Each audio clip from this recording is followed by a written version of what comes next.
Səhralara döndü qəlbim, viran oldu xoş gülşənim. Suda batdı öz qayığım, getirmədi tab yelkənim. Təkcə səni sevməyidi, işim gücüm ancaq mənim. Nahaq məndən qaçıb getdin, məhəbbətdən qaçmaq olmaz. Cavanlıqda görüşməsək, qocalanda görüşərik. Uzaq başı səmalara, ucalanda görüşərik. Rəbisadan həyat adlı tac alanda görüşərik. Amma mütləq görüşərik, həqiqətdən qaçmaq olmaz. Eşq odunda yananların çətin başda ağlı qalar.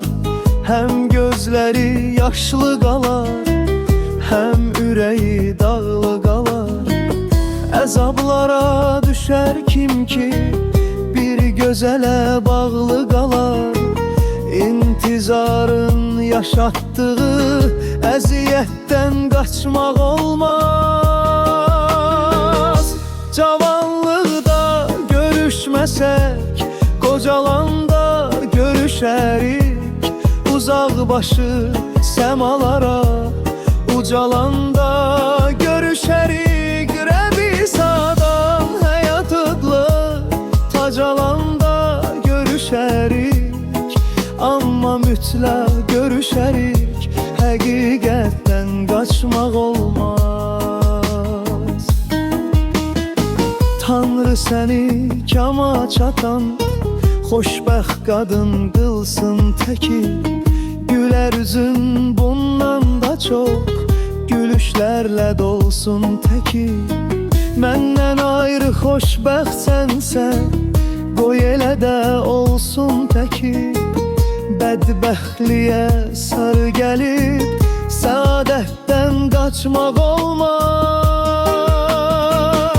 Cavanlıqda görüşməsək, qocalanda görüşərik. Uzaq başı səmalara, ucalanda görüşərik. Rəbisadan həyat allı tac alanda görüşərik. Amma mütləq görüşərik, həqiqətdən qaçmaq olmaz. Cavanlıqda görüşməsək, qocalanda görüşərik.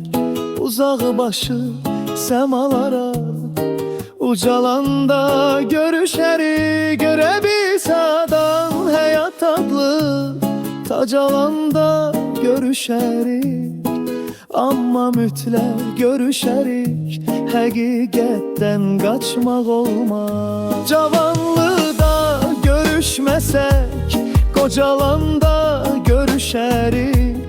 Uzaq başı səmalara, ucalanda görüşərik. Rəbisadan həyat adlı tac alanda görüşərik.